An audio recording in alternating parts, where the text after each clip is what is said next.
But let's tie it back to Maxwell. Why is he so important?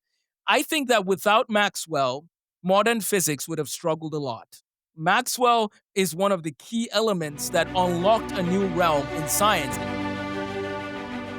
ID, the Future, a podcast about evolution and intelligent design.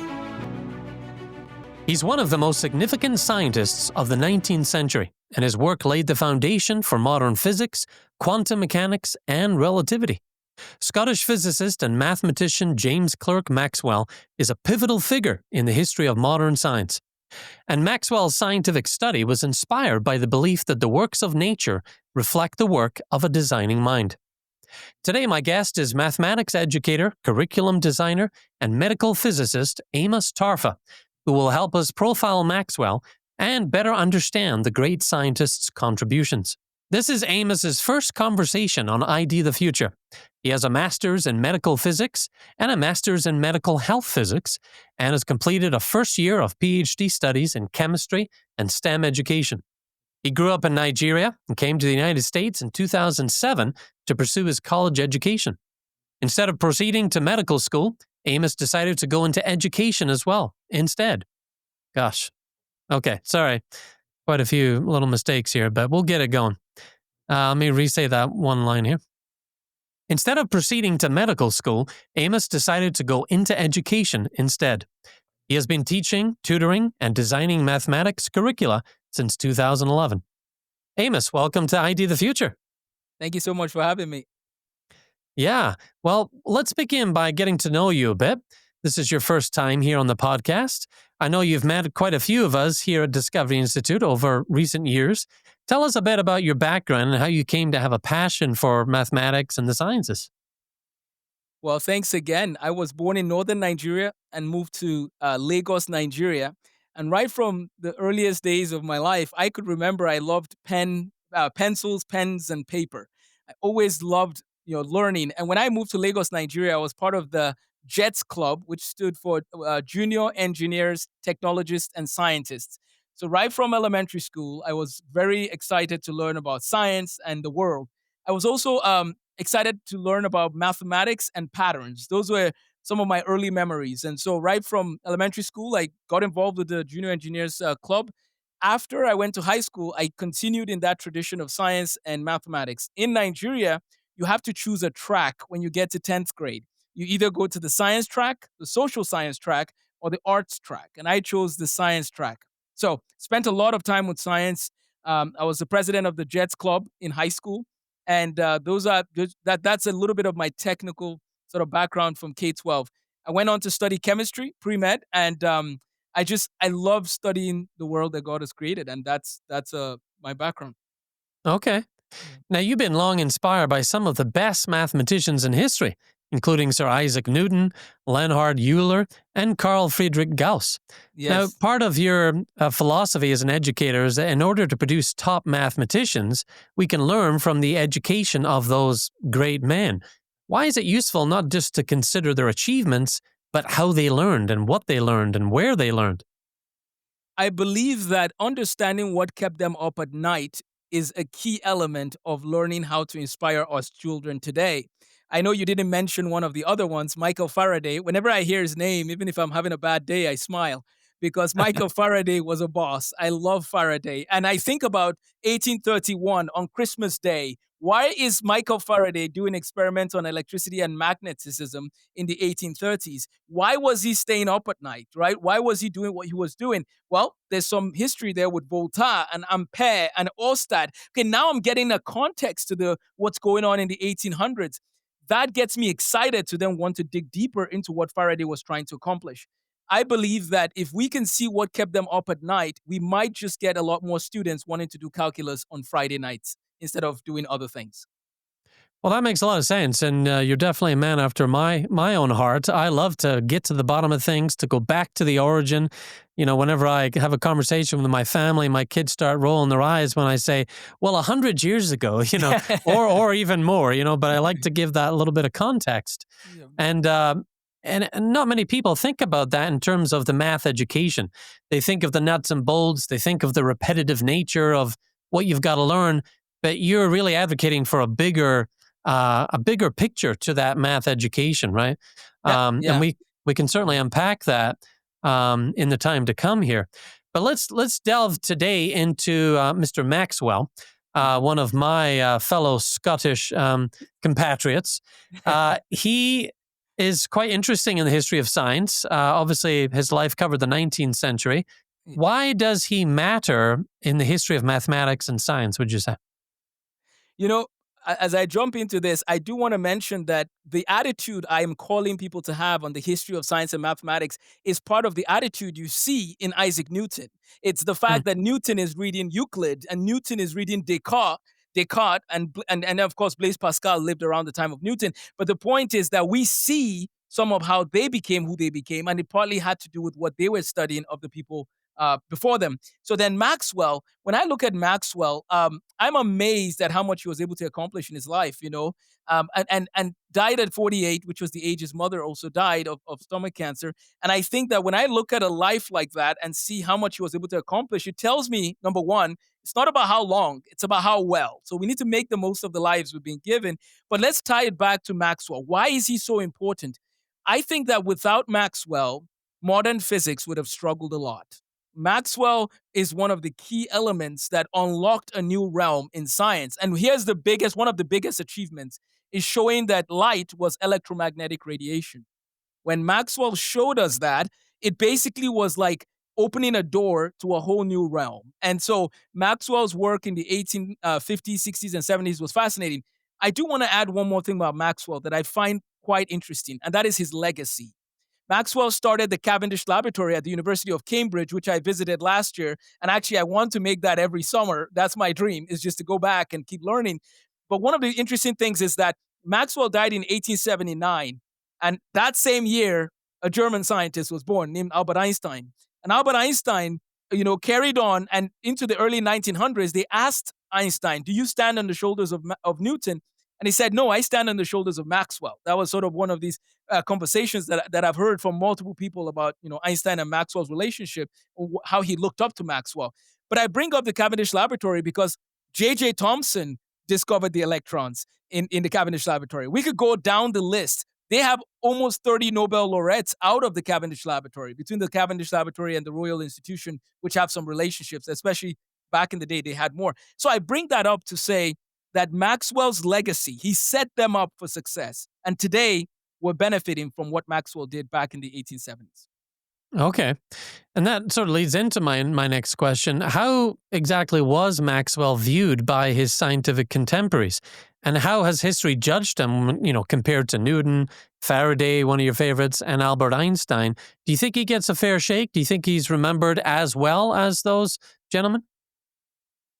I've seen places where they would put Maxwell, Newton, and Einstein, right? Like sort of the top three. I've seen those kinds of, sort of rankings. I would say that, I mean, Newton was Newton. Newton was unique. And I know today is not about Newton, but without Newton, there wouldn't be a Maxwell at the level of Maxwell, right? So Newton, did something. And Newton was willing to acknowledge that if he has seen further, it's because he stood on the shoulders of giants. Well, who were those giants? Copernicus, Kepler, Galileo, which, by the way, Galileo died the year Newton was born. That's another interesting set of dates. But Hmm. anyway, so Galileo dies, Newton is born, Newton does what he does.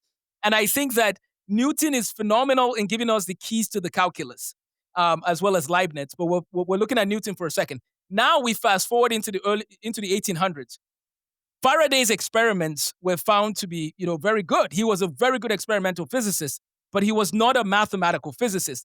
Faraday needed Maxwell's equations. Faraday needed something more. And that relationship should become a movie, by the way, of how that meant that connection that happened when Faraday meets Maxwell and Maxwell shows Faraday's experiment from a mathematical perspective. I Hmm. would argue that because of what he did on top of what Faraday was doing, because what Faraday was doing was already very phenomenal.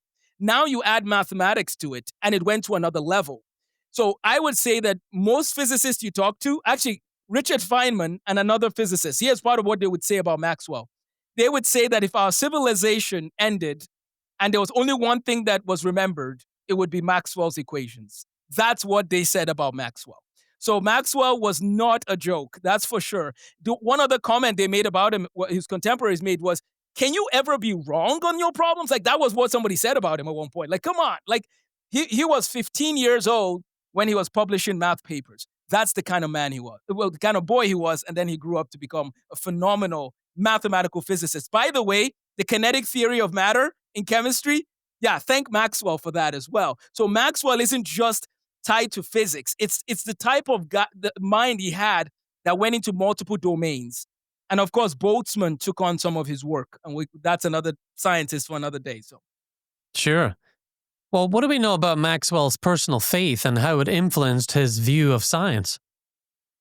well, I find that it's not just that he professed to be a Christian, and which Faraday was as well. There's actually a paper I have from Ian Hutchinson here about Maxwell and Faraday and their faith, the life and faith and genius of Maxwell and Faraday. So they're, diligent man of faith, but it's his humility also.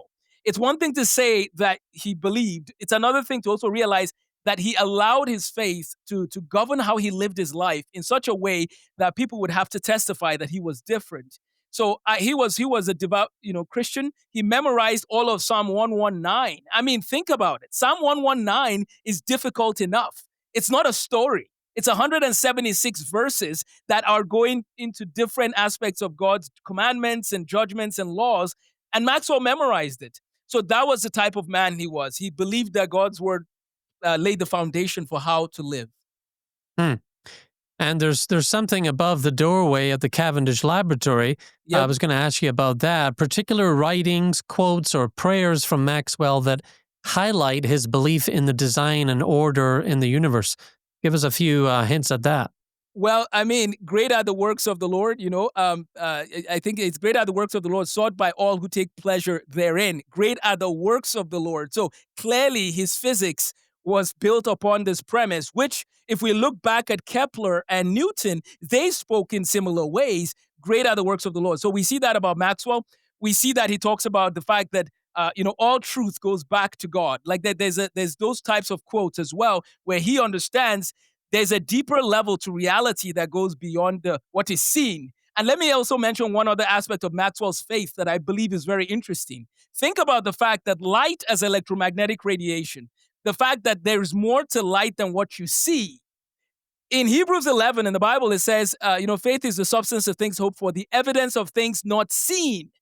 Maxwell was willing to believe in the unseen. That is a very interesting observation. To when your worldview allows you to believe in the unseen, you can actually potentially begin to discover more than if you think all there is all that you see and can touch. Yeah, very interesting. Now, Maxwell was among other prominent 19th century scientists like Faraday, Louis Agassiz, who continued to advance this natural theological tradition that was inaugurated by Robert Boyle, Isaac Newton. But other scientists began to regard the witness of science as hostile to a theistic worldview, or at least merely neutral. Especially after Darwin's theory, started to percolate. You had scientists who either disavowed themselves of a theistic worldview or were neutral on it or even considered it hostile. But Maxwell seems to be different.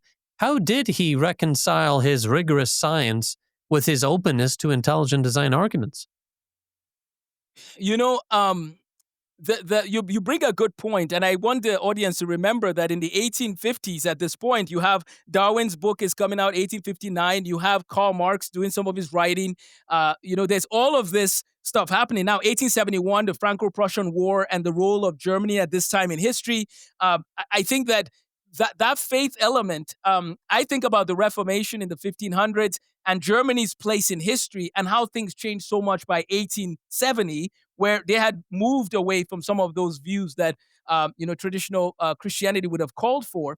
But I think Maxwell, as a Presbyterian, I think that what is the church? What does the church teach, or what was the church teaching at this time? And I think that Maxwell, devout in his faith, seeing what the church was teaching, was showing that there was no conflict at this time, right? Even though the Charles Darwin's book was a turning point, I think that Maxwell was willing to choose God's word above whatever the consensus of the time might have been. He did not see a reason to have a separation. And I agree with him wholeheartedly. And I think that one of the reasons is this. This is something I'm actually just realizing. Isaac Newton was a giant who went to the same college as Maxwell. And for Maxwell to have seen what Isaac Newton, did and the Principia, I think that that type of giant being close. Newton died in 1727, so Maxwell was living about 100 and 15 years after Newton. I think there was still the mood was still ripe for these kinds of conversations. But after 1879, when Maxwell died, I feel like a lot changed in the world, and this coincides with Darwin, Marx, Nietzsche, and some of these other writers that came right after. Yeah. Yeah, one of the things I've learned about the history of modern science is, and Stephen Meyer and others have written about this history, and I don't think it's very well known. The Judeo-Christian ideas that really got modern science going. Not to say that science wasn't Mhm. happening in many other cultures, but what was it that really kicked modern science off and the scientific revolution? Well, it was these Judeo Christian ideas Mhm. about the intelligibility of the universe, Yep. that it could be understood, it could be studied, it could be, intelligible to us. Yep. And you had other ones as well. That it was just a rational um, thing to study, and that you could get something out of that. Maxwell definitely a model of that belief that you could study nature Mhm. and ascertain things about its design and about its designer. Yep. How else do you think Maxwell's life illustrates this harmony between faith and reason? As you say, he didn't separate them. He didn't see one as the enemy of the other, Right. which was definitely a popular theory that sort of emerged in the late 19th, early 20th centuries. Yep. Was his life showing this harmony, do you think? I think his life was showing this harmony. As a matter of fact, close to the end of his life, he had left Cambridge and gone back to Scotland. And Maxwell, even though he was smart, he calculated. He explained the rings of Saturn before. 100 years before we found out the full composition. Maxwell was right. He showed it mathematically. And we know all these amazing things he did. But Maxwell, towards the end of his life back in Scotland, people said, even when he was sick, that he had a joy to him. When where you go after you leave Earth, it changes everything. And Maxwell's mind was focused on that, sort of, I know where I'm going. And he had peace. And that reading that about Maxwell, I think was very powerful. Because I think that what we would face today is this reality that we are blessed with so much technology, which, by the way, without Maxwell, you and I will not be having this video conference call. Hmm. So he's the father of electrical engineering. I forgot to say that. So, anyways, you look at Maxwell's life in that context and you realize that he did all these things. The time came for him to go back, and he went back to Scotland, to his family home. There were times where he faced rejection, and Maxwell still pressed on. And as I said, he died young, but he loved the Lord and he loved truth, and he wanted people to understand the world that God had made. And then he left that legacy, which again, the Cavendish Laboratory till today is a serious place. Actually, a few years ago, they released a book called the legacy of James Clerk Maxwell, the history of Cavendish Laboratory. That book just came out, and I have a few copies that I picked up. Was able to actually donate one to the Hewell Center in England. I left it at Cambridge for the center when it was Oh, launching. So, great. Yeah. yeah. Yeah, well, as you know, ID the Future explores the evidence for intelligent design as well as the debate over evolution. Now, let's place Maxwell in the context of Darwin and his theory. You say Maxwell was born in the 1830s, is that right? 1831. Yep. Okay. And Darwin released his abstract on the origin of species, 1859. Yep. Do we know what sort of immediate response Maxwell had to Darwin's ideas? Um, did they ever communicate with one another as writers, correspondents? What do we know about what Maxwell thought of Darwin? So I actually have never thought of that question in depth, which I'm gonna go look it up. But let me say this: as a Maxwellian, as a Maxwellian who really believes that Maxwell was unique, I will say this as a mathematical, physicist in training. But I'm a medical physicist who's actually studying to be a mathematical physicist in training. Um, I don't think I can take Darwin's work seriously in that sense because the mathematical probability and the alternative explanations are quite strong against the idea that we can get everything we have from what Darwin's theory is saying. What I'm saying is, from a mathematical perspective, I'm troubled by Darwin's work. I see a lot of improbability that it just makes me uneasy. And I know that the world might have been craving for an alternative explanation, but if we really look at the probability in question, I think that we should be honest with ourselves and at least admit that we cannot, people should not boldly profess that Darwin's theory can hold weight and take their thinking seriously, because as C.S. Lewis says, how do you explain materialism as the basis for your own cognitive abilities at the level that we're using to explain your theory? I have serious concerns from a mathematical physics perspective. I don't know what Maxwell himself would have said, but I just know, as one who has studied him quite a bit and others like him, there would be some serious pushback to some of those ideas from Darwin. Yeah. And as you probably know, we have folks like Stephen Meyer and David Gelernter, David Berlinski, who have been probing the mathematical limits to Darwinian evolutionary processes.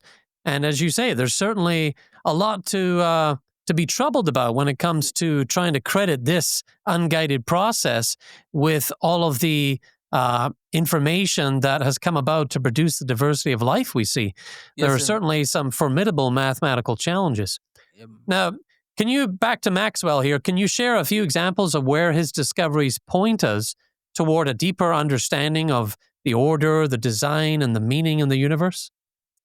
The speed of light, actually, he did work on that as well, by the way, which is fascinating. Man, it's amazing to think how one man could be in so many fields, as I said, so anyways, he did work with the speed of light, which is a critical element to some of the work in modern physics later on.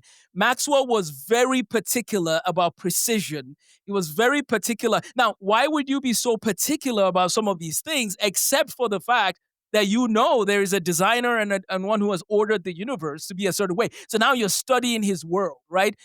People like Kepler talk about thinking God's thoughts after him. Maxwell was of that kind of, thought process. Now, Maxwell's work gave rise to the work of Heinrich Hertz, the man who the unit of frequency is named. So Maxwell's work kind of gives us a little bit into that world as well. He unlocks this door, and this door again is solid to the point where it can allow for future discoveries to have solid footing. So I think that if he had not had some of these principles in order, which he believed, of course, God created the world and all of that, if he didn't have that in order, the future theories would have broken, if that makes sense. So clearly, he came upon a very solid set of principles that govern physics today. Yeah. Definitely illuminates that saying that came from Newton, standing on the shoulders of giants, recognizing who came before you, who set up the theories and laid the foundation for your own work. Yes, sir. Now, if you had to distill Maxwell's worldview into a lesson for today's scientists and students, what would it be? How would you put it? Humility. Humility and willingness to acknowledge when some scientists today make it seem like you have to know everything, or sometimes they don't say that you have to know everything, but sometimes our attitudes speak louder than our actions. And some about maybe what we think about ourselves. But Maxwell's attitude was one of humility, intellectual humility on another level. And that is the type that makes you question things that, if you wanted to believe a certain thing, you now are willing to face the fact that, you know what, I could be wrong on this. So let me dig a little deeper and let me be willing, let me be willing to dig deeper if I have to. So that's number one, is humility. Number two, collaboration. Remember, I mentioned that Faraday wasn't good at mathematics necessarily at the level of Maxwell, because Faraday was actually a middle school he had a middle school education, basically, right? I was going to say a middle school dropout, but part of it is he couldn't afford much. He used to eat a loaf of bread over 7 days. Someday we'll talk about Faraday, but Faraday was poor. When he died, Faraday got a house from the Queen of England. That was the kind of man Faraday ended up becoming. But Faraday was good at experimental physics. Then he met Maxwell. Maxwell's ability and willingness to collaborate. So when I think of collaboration, humility, intellectual humility, I distill those and say, scientists of today, can we please look back on Maxwell's legacy in those domains, and also laying the groundwork for future generations so that they have solid footing to carry on the work that we do. I think those are some things I see from Maxwell's life. Yeah. And definitely humility needs to be in greater supply. That's for sure. We get amped up about politics, and that can sort of play into things, but really the data is what we've got to pull out of our Mhm. experiments and investigations. And we want to avoid the extra layers that we can put on the hype, the Yes, sir. interpretation a certain way, the narrative. None of that is as important as the data and the scientific facts. And you've got to handle those with care and with humility, as you're saying. Yes, sir. And James Clerk Maxwell, a great example of that from the past. Now, Mhm. Amos, this sets us up for a separate conversation. We're going to explore your vision for a math education and how we can train up a new generation of Mhm. James Clerk Maxwells. I Yes, look sir. forward to that part of the discussion. You're going to tell us what you've learned from studying math education in America. You've been teaching it a while, you've been developing curricula, and you've noticed some things about what we may or may not be doing right that can enhance math education. So Mhm. we're going to discuss that, your vision. And for now, where can people go to learn more about your work, Amos? So I have a website called amosthemathguy.com. So amosthemathguy.com will show them some of my work in mathematics education. One of the main materials is called Counting to Calculus. And so there's a YouTube channel for that work called Counting to Calculus. So amosthemathguy.com would be my recommendation. And from there, they can see all the different projects I'm doing in math and science, as well as history and philosophy of science, which I love. And Dr. Stephen Meyer's book, The Return of the God Hypothesis, of course, is an excellent resource tied into the work that I do in the history of science. So, but yeah, Yeah. amosthemathguy.com. Okay. That's an easy website to remember. And I will tell listeners and viewers also that we have a new YouTube channel that we just set up for ID the Future. So the first thing to do is subscribe to it so that you can be the first to get this content. But this and many other interviews we are putting up on YouTube so you can watch these things as well as listen to them. And we appreciate your support on that. Well, Amos, we'll be back soon to continue this discussion. I'm Andrew McDermott. In the meantime, for ID the Future, thanks for watching. Visit us at idthefuture.com and intelligentdesign.org. This program is copyright Discovery Institute and recorded by its Center for Science and Culture.